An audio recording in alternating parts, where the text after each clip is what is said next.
आज अपने प्रदेश के अंदर एक राष्ट्रीय परिचय राष्ट्रीय अखबार दैनिक भास्कर के 15 साल के सफरनामे के अवसर पर नया झारखंड, नायक झारखंड और इस राज्य के 25 साल के सफर को एक साथ समाहित करते हुए आहूत इस कार्यक्रम में मैं सबसे पहले भास्कर परिवार के प्रबंधक से लेकर एक अदना सा कर्मचारी तक जिन्होंने इस 15 साल के सफर में भास्कर को और भास्कर के उद्देश्य को सुसज्जित किया है, मैं उनको सबसे पहले अपनी ओर से धन्यवाद देता हूं, उस परिवार के प्रति आभार व्यक्त करता हूं। मैं आभार व्यक्त करता हूं कि आज के आपके इस कार्यक्रम में हमारे बीच इस राज्य के महत्वपूर्ण और अगुवा राजनीतिक नेतृत्वकर्ता मंचासीन है और ये दुर्लभ क्षण भी है जब ऐसे शख्स एक साथ एक मंच पर विद्यमान है। मैं सबसे पहले मंच पे उपस्थित आदरणीय इस राज्य के पूर्व मुख्यमंत्री, केंद्रीय मंत्री रहे आदरणीय अर्जुन मुंडा जी का हार्दिक स्वागत है, अभिनंदन है। अभिनंदन है इस मंच पर हमारे इस राज्य के मुख्यमंत्री और उड़ीसा के पूर्व राज्यपाल जी का आदरणीय रघुवर दास जी का हार्दिक स्वागत है, अभिनंदन है। मैं अभिनंदन करता हूं अपने बड़े भाई जिन्होंने एक संघर्षशील जीवन, एक आंदोलन को जिया है और एक मुख्यमंत्री के रूप में यहां उपस्थित हैं और उनके उद्गार को, उनकी वेदना को इस मंच से उनके निजी स्वर के रूप में सुनने को मिला। मैं आदरणीय चंपई सोरेन जी का हार्दिक स्वागत है, अभिनंदन है। मैं अपने साथ इस मंच में आदरणीय इस प्रदेश के पूर्व मुख्यमंत्री आदरणीय मधु कोड़ा जी का भी हार्दिक स्वागत है, अभिनंदन है। अभिनंदन है इस मंच पर इस प्रदेश का गौरव बढ़ाने वाले आदरणीय पद्मश्री मुकुंद नायक जी का। मैं अभिनंदन करता हूं आंदोलन को स्वर देने वाले, झारखंड की रचना और गीतों को अपने स्वर से बांधने की ताकत और क्षमता रखने वाले आदरणीय पद्मश्री मधु मंसूरी हंसमुख जी का। मैं अभिनंदन करता हूं आदरणीय पद्मश्री महावीर नायक जी का और इस धरती आबा भगवान बिरसा मुंडा जी के परपोते श्री बुद्धराम मुंडा जी यहां मौजूद है, मैं उनका भी हार्दिक स्वागत करता हूं, अभिनंदन करता हूं। अभिनंदन करता हूं अति विशिष्ट अपने अपने क्षेत्र में उल्लेखनीय काम करने वाले, महत्वपूर्ण योगदान देने वाले, जिन्हें भास्कर परिवार ने चिन्हित किया है और उन्हें आज झारखंड के गौरव के रूप में चिन्हित करते हुए सम्मानित करने के लिए यहां बुलाया है। मैं आप सभी का हार्दिक स्वागत करते हैं, अभिनंदन करते हैं, सभी को जोहार करते हैं।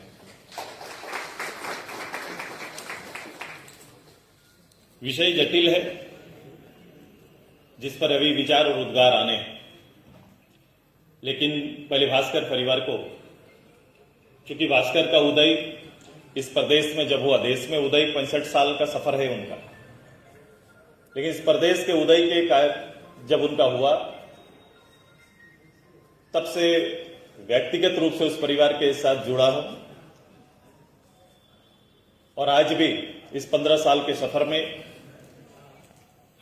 निहित इस प्रदेश के राजनीतिक एवं अन्य क्षेत्रों में जो इनका सामाजिक दायित्व है, जो पत्रकारिता के क्षेत्र में जो इनकी जिम्मेदारी है, उसको बेबाक रूप से निभाते आ रहा है इस परिवार।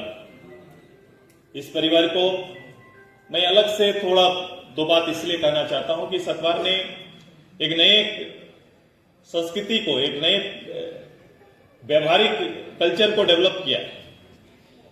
यूं तो अखबार सुर्खियों बटोरने के लिए जाना जाता है और आज के दिन में एक कंपटीशन है, ये एक स्पर्धा है देश का एक प्रमुख बड़ा अखबार इन स्पर्धाओं से हटकर अगर अपने पहले पेज में वो ये कहते हुए अखबार छापे और हिम्मत जुटाए कि केवल पॉजिटिव न्यूज हम लेंगे, एक दिन केवल सकारात्मक न्यूज आएंगे हमारे यहां पर, तो ये साहस केवल भास्कर परिवार का। क्योंकि स्पर्धा में ये चीजें देखी ही नहीं जाती, क्योंकि उस दिन के कई ज्वलंत विषय होते हैं जिन्हें सुर्खियों के लिए आगे रखा जाता है। मैं पत्रकारिता करता नहीं, लेकिन मैं अपना अनुभव थोड़ा शेयर कर रहा हूं देखने के बाद। वो स्पेशली उस दिन चाहे कितनी बड़ी घटना हो, लेकिन वो पॉजिटिव न्यूज को ही जगह देने का काम करेंगे। तो ये एक व्यवस्था और एक सकारात्मक न्यूज के वैल्यूज को जिंदा रखने का एक बहुत बड़ा पहल है। इसको अभी आप मूल्यांकन नहीं कर पाएंगे, लेकिन जब आप इत्मीनान से इस विषय पर सोचेंगे कि आज के समय में किस रूप से चीजें आगे बढ़ रही है, वहां भी एक अखबार हिम्मत जुटाकर अगर ये काम कर रहा है तो एक साहसिक कदम है। मैं परिवार को अपनी ओर से बधाई, और निर्णय के लिए मैं दूरगामी परिणाम देने वाला आपका निर्णय है, इसके लिए बधाई देता हूं। आगे बढ़ा है, किस रूप से इसका मूल्यांकन किया जाए। अभी भैया आदरणीय मुख्यमंत्री जी काफी गंभीरता से इसके इतिहास को आपके सामने रखने का काम कर रहे थे। मैं इसको बहुत सहज रूप से आपके बीच केवल रखने का प्रयास करूंगा, क्योंकि थोड़ा पीछे मैं किसी इतिहास के छोर पर नहीं जाऊंगा, लेकिन विषय एकदम बड़ा स्पष्ट है कि अगर गौरवपूर्ण इतिहास अगर झारखंड का है, इस माटी का है, मैं उस काल की बात कर रहा हूं जब झारखंड या कोई प्रदेश के रूप में जन्म नहीं हुआ था, लेकिन भी उस समय भी इस माटी के वीर सपूत लोगों ने अपने प्राकृतिक संपदाओं को सुरक्षित रखने के लिए, अपने जल जंगल जमीन को सुरक्षित रखने के लिए किस हद तक का इतिहास तैयार किया है, किस हद तक की कुर्बानी दी है, वो आज के दिन में केवल उनको पढ़कर समझा नहीं जा सकता है। लेकिन आप अगर उनको पढ़ेंगे तो जानेंगे कि अपने जल जंगल और जमीन की सुरक्षा के लिए, मैं थोड़ा आगे जाके कहता हूं, कि सुरक्षा के लिए लोगों ने एक हद से ज्यादा, अपने से ज्यादा महत्व देते हुए इसकी सुरक्षा किया है। वो इतिहास और वो लड़ाई अंग्रेजों के खिलाफ में रहा, ये एक दौर रहा। दूसरा दौर आता है अपने आजाद भारत के अंदर में। आजाद भारत के अंदर में फिर से एक दौर शुरू होता है। वो दौर होता है कि भाई अपने इस प्रदेश में स्वशासन को स्थापित करने का, कि अगर जल जंगल जमीन को अपना जीवन का आधार मानने वाले ये पूरा परिवार अपना शासन खुद चाहता है, अपना नेतृत्व चाहता है, जो इनकी परंपरा में भारत आजादी के पहले से विद्यमान है। वो एक लड़ाई लंबा समय तक झारखंड आंदोलन के नाम पर, सामाजिक लड़ाई अलग अलग समय पर लड़ा गया। वो एक काल है, वो एक सब्जेक्ट है, सब्जेक्ट वही है जो अंग्रेज काल में थे। फिर तीसरा आता है कि अपने प्रदेश का गठन हो जाता है। संघर्ष कितना बड़ा था जिसका मूल्यांकन नहीं कर सकते, जिन्होंने जिया है वही इसको बेहतर रूप से रख सकते हैं। मैं हमेशा कहता हूं, ये 25 साल बाद झारखंड और झारखंड के संघर्ष को सीधे तौर पर कोई उसका न मूल्यांकन कर पा रहा है, न उन विषयों को, उस लड़ाई के मकसद को सीधे तौर पर रख पा रहा है। मैं उस मकसद को व्यवहारिकता में मैं न केवल समझा हूं, बल्कि नेतृत्व करने का एक अवसर मिला है, उसको जिए हैं। तो आज के दिन में जब भी झारखंड के डेवलपमेंट की बात होगी, तो कोई भी इस समय को जीने वाला कोई भी लीडर हो, कोई व्यक्ति हो, कोई समाज सेवक हो, सामाजिक कार्यकर्ता हो, उसी झारखंड को देखना चाहेगा। इस 25 साल में 25 साल के सफर को दो पार्ट में थोड़ा देखना। 15 साल प्रारंभ के हमारे यहां पर राजनीतिक सूझबूझ और अंकगणित के कारण 9 मुख्यमंत्री 15 साल में आना हुआ है। मतलब मैं मुख्यमंत्री के मतलब ये कहता हूं कि लीडर, नेतृत्व देने वाला, प्रदेश को नेतृत्व देने वाला 9 लोग आए। 9 लोग का नेतृत्व समय समय और काल छोटा अवधि बनकर बदलते रहा है। स्पष्ट बहुमत के साथ 2 सरकारें आई, वो 10 साल स्पष्ट बहुमत के साथ आगे बढ़ा है। ये 25 साल एक पॉलिटिकल इस रूप से आप देखेंगे तो चीजों को आप बेहतर समझ पाए। अब आइए कि वहां पर क्या हम बेसिक चीजों को, राज्य गठन के उद्देश्य को यथावत रूप से स्थापित कर पाए। जब एक सोच, एक रूपता का लीडरशिप में जब भी अभाव होगा तो ये चीजें उस रूप से नहीं चलेंगी, ये पक्का है। दूसरा कि हम बेसिक चीजों पर, जिसको हम बनाना चाहते हैं, जिन चीजों को लेकर हम इस राज्य को लेकर आगे बढ़ना चाहते हैं, तो डेवलपमेंट को समझना पड़ेगा कि भाई विकास किसको कहते हैं। अभी विकास के मानक अलग अलग हैं। जो लोग इन चीजों पर बल देते हैं, कभी कभी हम लोग डेवलपमेंट केवल इंफ्रास्ट्रक्चर डेवलपमेंट को कि भाई आधारभूत संरचना का विकसित हो गया तो मानते हैं कि हमारा विकास हो गया है। मुझे लगता है राज्य के अंदर इस रूप से सोचा नहीं जा सकता है, इस रूप से व्याख्यान नहीं कर सकते हैं ना, इस रूप से आप इन चीजों को मानक बनाकर काम कर सकते हैं। इंफ्रास्ट्रक्चर डेवलपमेंट एकदम आवश्यक है, जरूरी है। साथ साथ इस मानवीय परंपरागत विषयों का भी जो हमारे ग्राम संगठन से जो संचालित होने वाले ग्राम संगठन के मूल्यों को, भाषा संस्कृति को अक्षुण्ण रखने का जो हमारा लक्ष्य था, जो इस राज्य के उदय का आधार था, उसको भी सुरक्षित रखते हुए हमें आगे जाने की आवश्यकता है। भूमि बड़ा विषय है, बार बार भैया एक भूमि विषय पर आकर्षित कर रहे थे कि जमीन किस रूप से लूटा गया है। मैं अभी से नहीं बात कर रहा हूं, 1900 काल से यहां पर माइनिंग का काम प्रारंभ हुआ है। माइनिंग का काम प्रारंभ हुआ है, उसके लिए भारत सरकार और भारत सरकार के अंदर में उस समय तत्काल में कुछ नियम किस रूप से थे, किस रूप से बने थे, बाद के काल में इसको सुरक्षित और संरक्षित रखने के लिए नियम बने हैं। नियम बने, उसके आधार पर चलने की बात हुई। लेकिन मैं केवल उदाहरण देता हूं, आज के दिन में इस राज्य को देखने की जो दृष्टि है, वो देखने की दृष्टि है कि इस राज्य में अपार धन संपदा है, खनिज संपदा है। ये दुनिया का देखने का ये दृष्टि है कि भाई यहां संभव हो सकता है, जिस प्रदेश के अंदर इतनी अपार संभावनाएं हैं, इतनी धन संपत्ति है, इतने माइंस हैं, इतने खान संपदा भरे हुए हैं, खनिज जो नाम लो हमारे यहां विद्यमान है, बावजूद ये प्रदेश क्यों नहीं आगे बढ़ पा रहा है? तो एक संघर्ष है इस प्रदेश के अंदर में।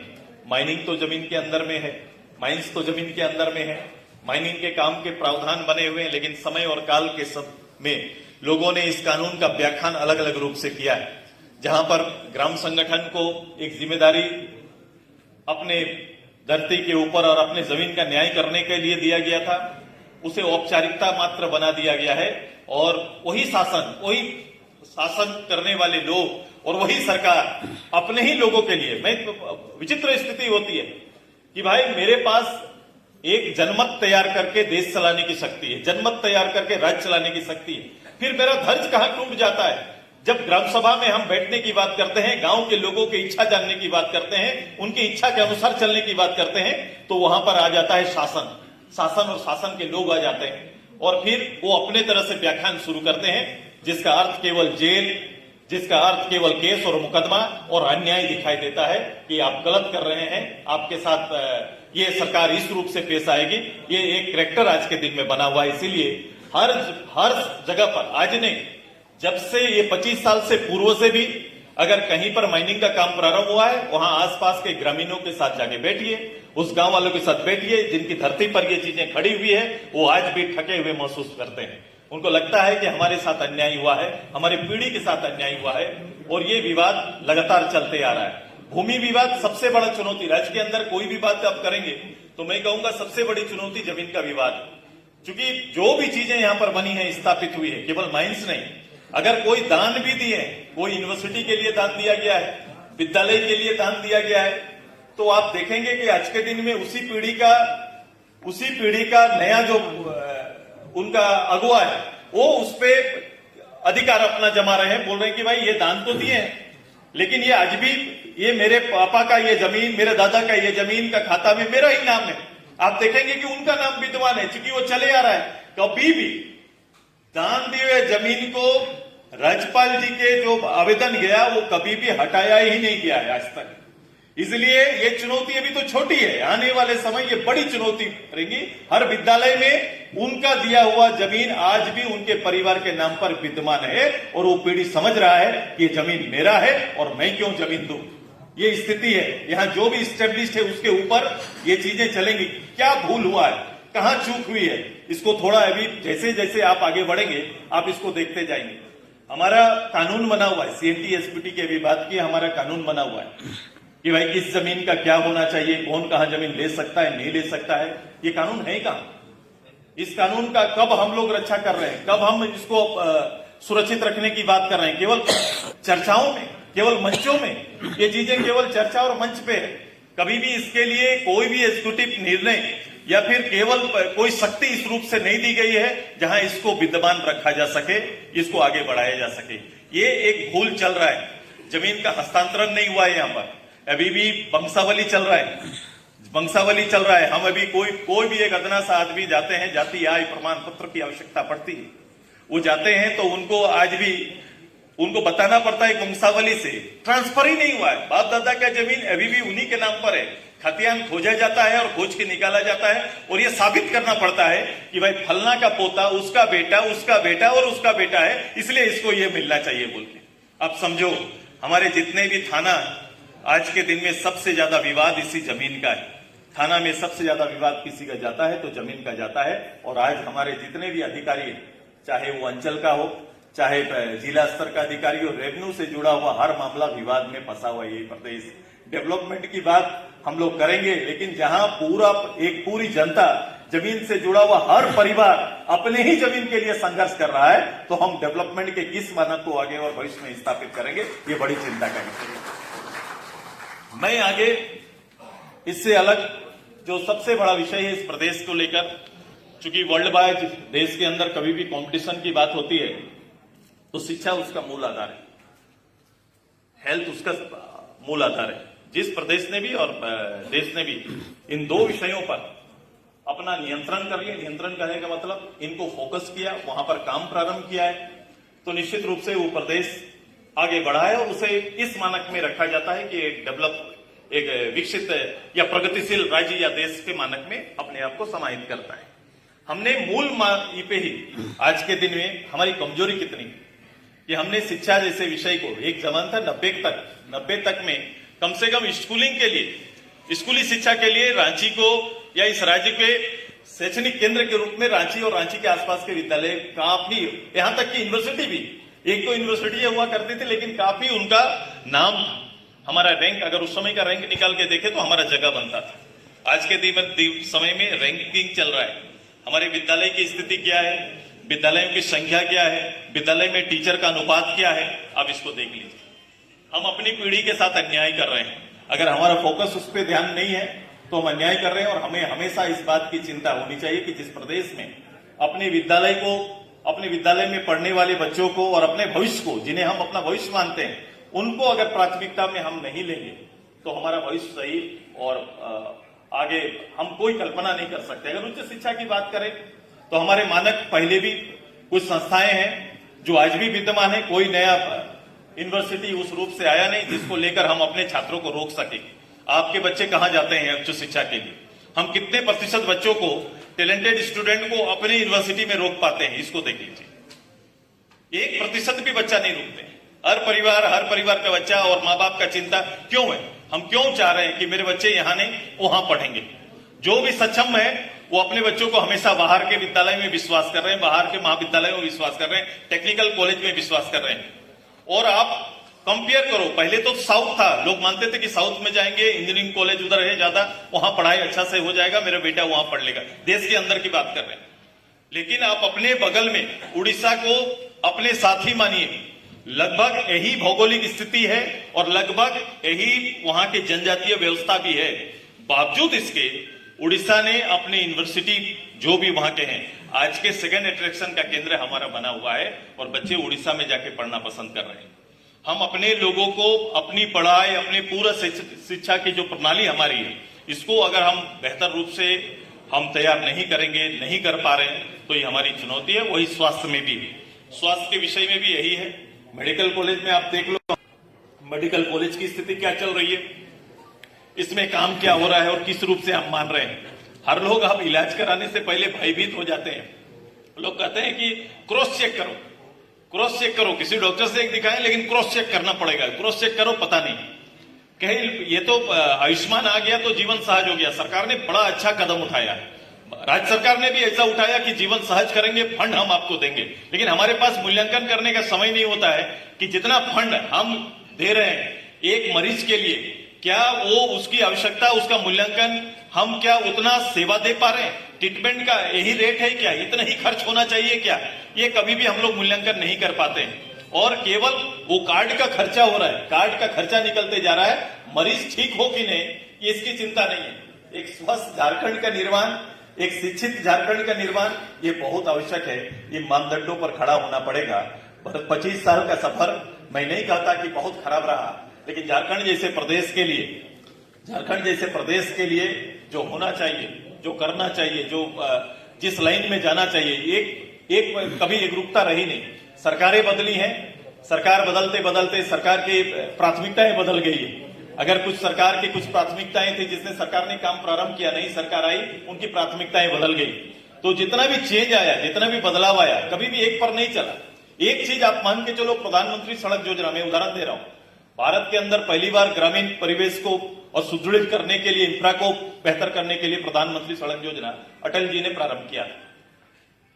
आज भी यह विद्यमान है। कुछ ऐसी योजनाएं हैं जो चल रही है और इसकी आवश्यकता को कोई इनकार नहीं कर सकता, गवर्नमेंट किसी की भी बदल जाए। उसी तरह से मनरेगा आया, मनरेगा को भी किसी सरकार ने छूने का प्रयास नहीं किया। आज भी उसकी आवश्यकता है। उनको लग रहा है कि ग्रामीण अर्थव्यवस्था को कोई सुदृढ़ कर सकता है तो गरीब के हाथ में फंड जाना चाहिए, पैसा जाना चाहिए। जब उनके हाथ में आएगा तो बाजार तैयार होगा, उनके हाथ में जाएगा, तब जाके हम रोजगार सृजन के और रोजगार के नए आधार को तैयार कर सकते हैं। अब इन सब में भी गुणात्मक सुधार की क्या आवश्यकता है, सुधार भी हो रहा है। मैं आज के समय में मैं इसी तरह से मैं चाहता हूं कि इस देश के अंदर और राज्य के अंदर में भी ये कॉमन एजेंडा पर बात होना चाहिए। डेवलपमेंट कौन नहीं चाहता, विकास कौन नहीं चाहता, उनके परिवार आगे बढ़े। डेवलपमेंट राज्य में उनका डेवलपमेंट है और एक व्यक्ति के डेवलपमेंट में भी राज्य का डेवलपमेंट छिपा हुआ है। हम लोग तो बोलते थे भाई दिल्ली आगे बढ़ेगा वो अच्छा है, लेकिन अगर गांव हमारा आगे बढ़ेगा, गांव भी आगे बढ़ेगा तो वो दिल्ली का ही सजना है, देश का ही सजना है, राज्य का ही सजना है। तो गांव के अंदर में गांव का पलायन को रोकना, इसे सबसे ज्यादा पलायन हम क्या है, लेबर स्टेट हमारा मान्यता है, लेबर स्टेट की ही मान्यता हमारा है। हम पूरे देश को क्या देते हैं, देखने को तो ये सब देते हैं, लेकिन सबसे ज्यादा लेबर देने का काम करते हैं। हमारे लोग पलायन करते हैं, दूसरे प्रदेश में जाते हैं, दूसरे प्रदेश में सेवा दे रहे हैं, काम कर रहे हैं, कहीं जाना कोई दिक्कत नहीं। लेकिन क्या हम अपने प्रदेश के अंदर इन चीजों को खड़ा नहीं कर सकते हैं, इन्हें सुरक्षित नहीं रख सकते हैं?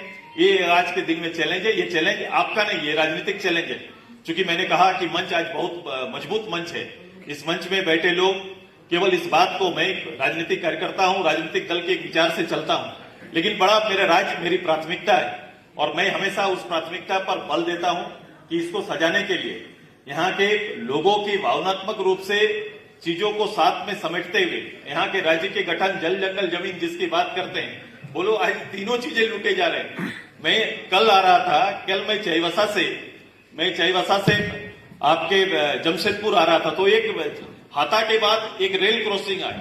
मैंने अपने साथ बैठे लोगों को बोला ये ट्रैक कहां जा रहा है, तो बोला गया कि ये ट्रैक उड़ीसा बगल में जा रहा है, जहां से माइनिंग के लिए इस ट्रैक को बनाया गया है। मैं पहले भी कहा, दोहरा रहा हूं कि हमारे लिए गुमला में हमारा लोगों की सुविधा के लिए ट्रेन की सुविधा नहीं है, लेकिन माइनिंग अगर आपका कहीं पर भी है, किसी कोने में भी है, तो वहां ट्रैक तैयार किया जाता है ताकि आपका राजस्व है। हमारी आवश्यकता, यहाँ के लोगों की आवश्यकता है कि नहीं, ये चिंता दोनों पर बराबर चिंता देखने को नहीं मिलता है।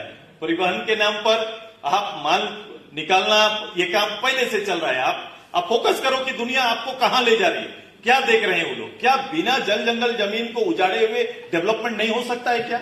कि जो भी डेवलप कंट्री है, क्या उन्होंने अपने इन सारे चीजों को उजाड़कर ही डेवलप किया है क्या? एक बड़ा बहस का विषय है। और मैं मानता हूं कि जो भी देश या राज्य जिन लोगों ने भी डेवलप किया है, उनमें बेसिक मैंने इंडेक्स जो भी है डेवलपमेंट के, उनको बल दिया, जिसपे 2 पर चर्चा मैंने की।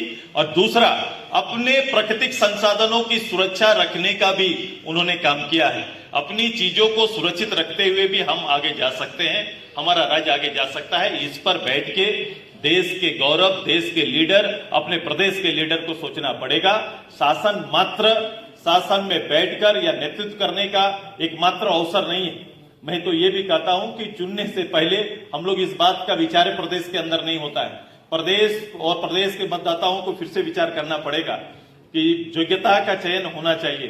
चयन करने के बाद योग्यता नहीं ढूंढना चाहिए, योग्यता का चयन करना चाहिए। चयन करते समय इसको ध्यान देना पड़ेगा कि आपके प्रदेश के लोगों का, प्रदेश के हितों में कौन बात कर सकता है। और मैं ग्राम सभा, गांव, इसको मजबूत करना चाहते हैं। महात्मा गांधी की कल्पना का देश है, तो महात्मा गांधी की प्रथम कल्पना गांव और चौपाल का था।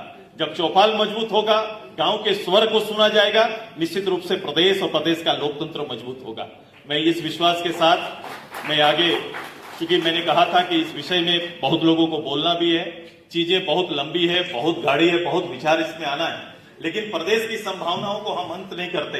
इस प्रदेश में संभावनाएं हैं। आप जो सोच रहे हैं ऐसा संभव हो सकता है। ये प्रदेश आगे जा सकता है। समय बीता है, नुकसान कुछ हुआ है, लेकिन अभी इतना नुकसान नहीं हुआ कि संभाला नहीं जा सकता है। आइए इनको संभालते हैं।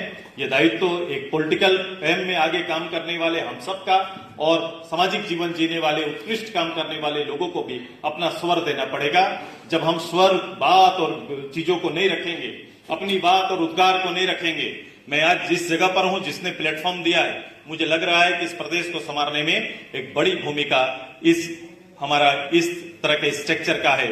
चूंकि गांव के विचार और राजनीतिक दलों के विचार और सरकारों के विचार, इन दोनों में समन्वय का जो अभाव हो जाता है, उसको संतुलित करने के लिए गांव के स्वर को जब आप बड़ा करेंगे, निश्चित रूप से सरकार के स्वर आपके अनुकूल होते जाएंगे। कभी कभी जब आपकी आवाज सरकार नहीं सुनती, सोचो उसी विरासत से आने के बाद उसी विरासत को मिटाने की अगर संकल्प कोई ले ले तो ये कठिन होता है। तब उस समय क्या करना चाहिए? उस समय का एक जिंदा है, एक स्वर जिंदा है, एक कलम जिंदा है, जो कलम से उस आवाज को ऊंचा किया जा सकता है। दैनिक भास्कर का ये 15 साल का सफर, उस कलम की ताकत को फिर से मैं सामने रखते हुए मैं कोशिश करूंगा आने वाले 30 साल में, आने वाले 30 में 5 साल बाद जिस झारखंड को आप देखना चाहते हैं, मुझे लगता है इसके सबसे बड़ा आंदोलनकारी कोई हो सकता है तो आपका अखबार, आपका कलम। जिस दिन नीचे के स्वर आने लगेंगे, उनको जगह मिलने लगेगी, उनकी बातों पर आप बल देने लगेंगे, उसी दिन यह तय हो जाएगा कि इधर से स्वर या मंचों से बोली जाने वाली बातों को चैलेंज और चुनौती मिलने लगेगा। तो निश्चित रूप से एक संतुलन आएगा। मैं काट नहीं कहता, संतुलन आएगा, और संतुलन जब समय आ जाएगा, राज्य अपने रास्ते पर आगे बढ़ जाएगा। मैं पॉजिटिव सोचते हुए, सकारात्मक सोचते हुए, उज्जवल भविष्य की प्रदेश की कल्पना करते हुए, मैं आपके 15 साल की सफर के फिर से आभार व्यक्त करते हुए प्रदेश में आपका मैं अपनी बात को अंत करता हूं। धन्यवाद।